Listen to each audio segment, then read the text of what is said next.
4Ds Metrics provides a rapid and efficient platform for startups and companies to develop desirable and feasible products for the viable business model.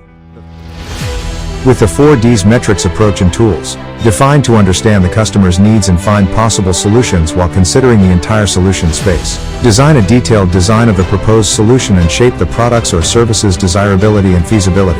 Develop a product or service that serves the identified needs, ensuring the viability and sustainability of the product and its impact on the environment. Deploy a minimum viable product, MVP, for the customer validation, traction building, and go-to-market strategy testing.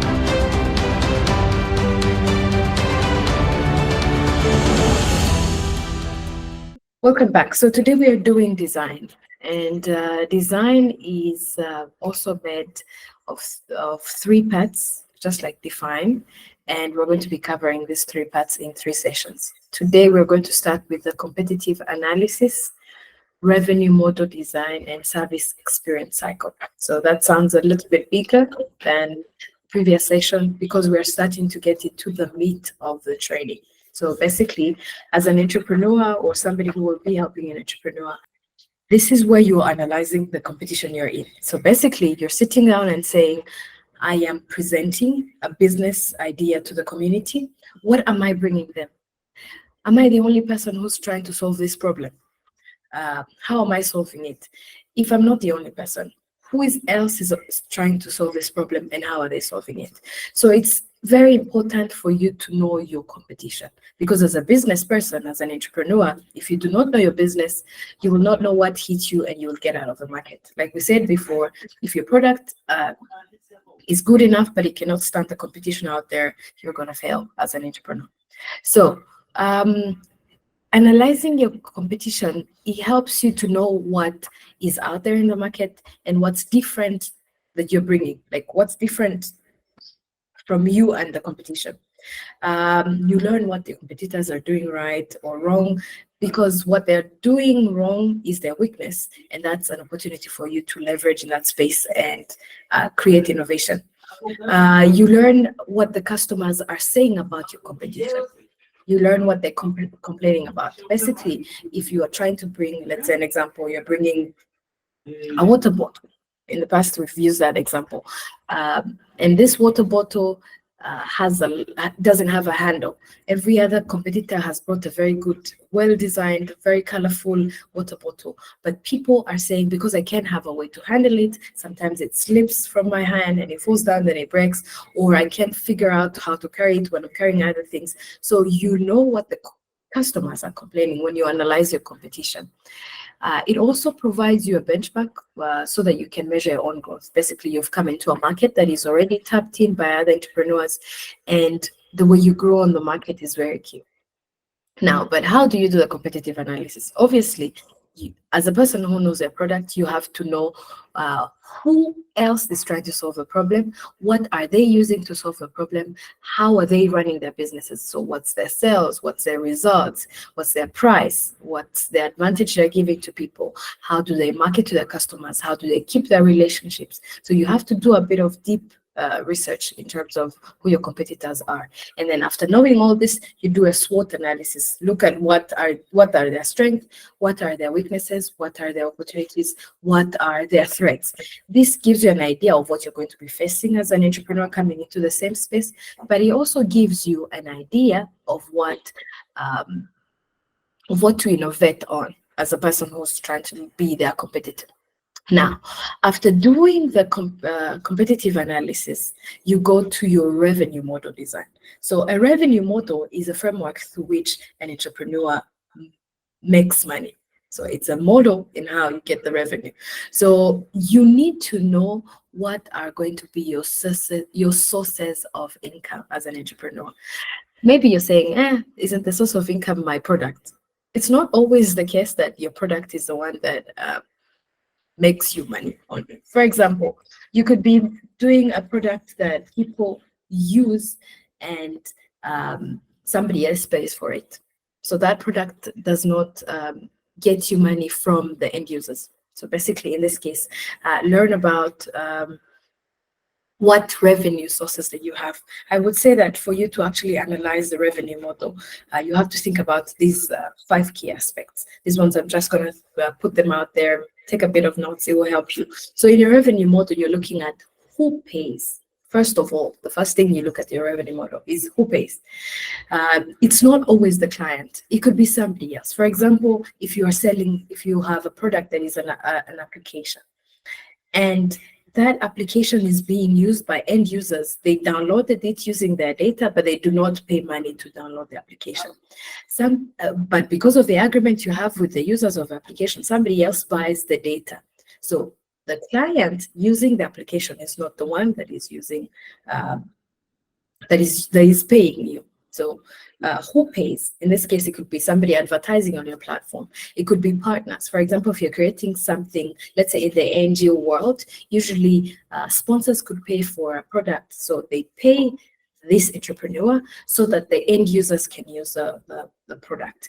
Now, or other partners, let's say they want to partner with you into a project. They pay the money. The end user of the product is not the one paying.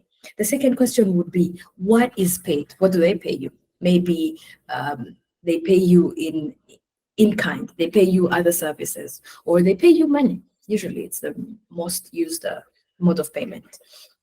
The other question is, what are they paying for? So like I said, they could be giving you money for a product. If you're making a tangible product, if you're making baby bottles, they give you the money, they get the baby bottle, they take it home. Or if you're paying for a service, they're paying for a service, they give you money, you give them a service, they go home. They do not take the tangible product home, but they're paid for a service. But sometimes maybe they're paying for rent. You give them the product, they use it for a short time, they bring it back. So what are they paying for, basically? Or they could be paying, like the advertisers we say, they could be paying to reach the customer base. So they're paying for the people that use your platform. So let's say you created a game to stop boredom, and people are playing that game a lot, and then somebody is advertising on that game. The person who's advertising is actually paying for the data, they're paying for the users. And another question would be, how are you paid? Are they giving you money? Are they giving you credit? So different kind of payment modes. And lastly is, how much are you being paid? Do you offer discounts? Do you offer vouchers? So different kind of payment. So now going through the ones you're seeing on the screen, for example, as I said, a unit sale is when you are getting money for a unit you sold, a product, and then you get you get money. Advertising, I've already said about it. The sales commission. You could be a middle person. Whatever product you're giving is in the middle of the user and the supplier. So you get a commission from being the middle person. You could be a platform that people buy, the suppliers put on their products, and the suppliers put them on the product, and the buyers come and buy it. So in the middle, you don't make the products, you also don't use it, but you're the commission person. So you get the commission in the middle.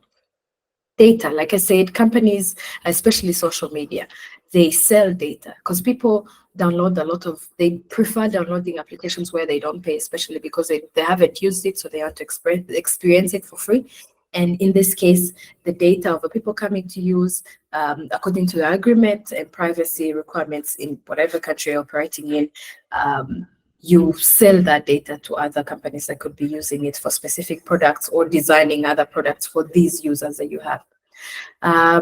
Another example could be running in very fast, and it could be subscription. For example, 4Ds Metrics is a product online. You guys are using vouchers, but others who will come, they pay subscription. They can either pay for a person on a monthly basis or a yearly basis. So in this case, we know that it's a small fee that is paid after a specific time. The sponsorship, I've already talked about it. It could be paying so that they advertise. It could be paying so that they subsidize for somebody else who's going to be using. So learn about your revenue models. In how many ways can you get money? You don't have to sell the product only and that be the only mode for you to get money.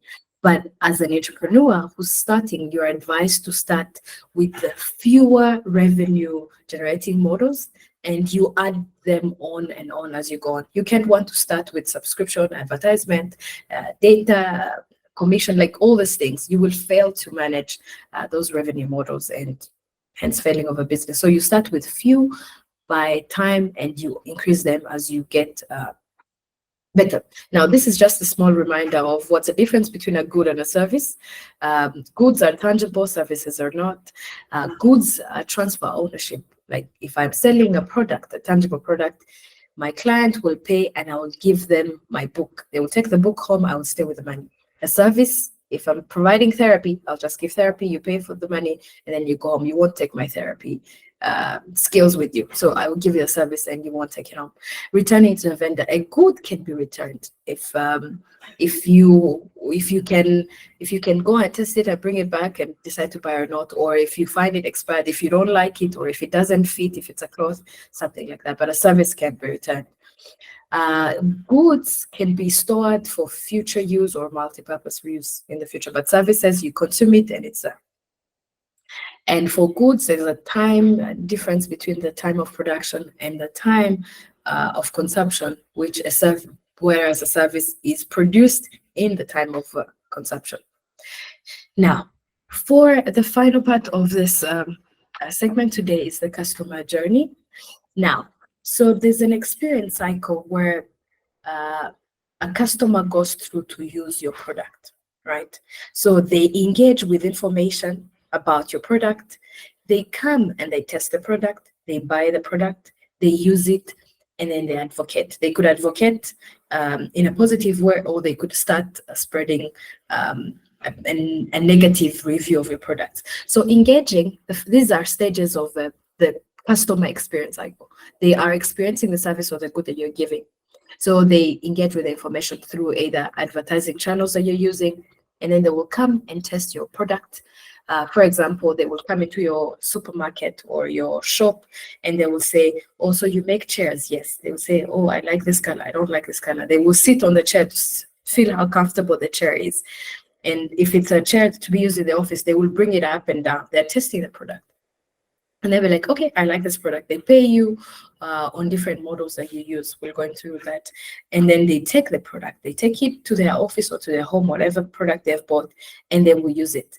If it's a good product, they will refer you to other clients. They will talk about it positively. Oh, Miriam, where did you get this chair? You'll be like, yeah, I bought it from my friend who sells them in town. Then they can say about good things about this product. But if they test the product and they buy it and they use it and they have a bad experience, they will definitely discourage their friends or whoever asked them about this product. So it's very important for you to innovate around these phases that the customer relates to so that they can refer you, they can advocate for it good. You could also have a very good product, but the way you give information is not very good. They don't usually get the right information to buy a product. Let me give you a typical example. People who sell on Instagram, they will either put the shoes up there or the clothes up there. And then some of them put the products price or they do not. And then when you text them and say, how much is this product? They'll say, DM me. Usually people don't like the idea of send me a message in the DM. They're like, how about you just put the product and its price on the social media where you've posted it? Because everybody's going to ask you anyways. So if they engage with the information about your product and they don't like it, they might decide not to even test it or buy it.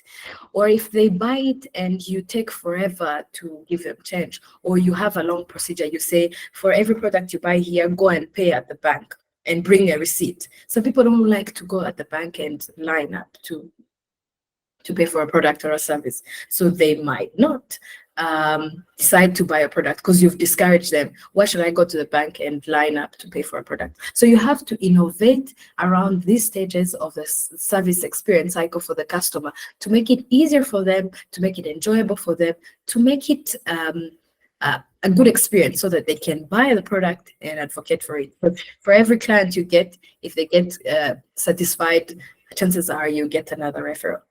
So you will get a template to also explain about your cycle. How do your customers engage with information about your product or service? How do they test it? How do they buy it?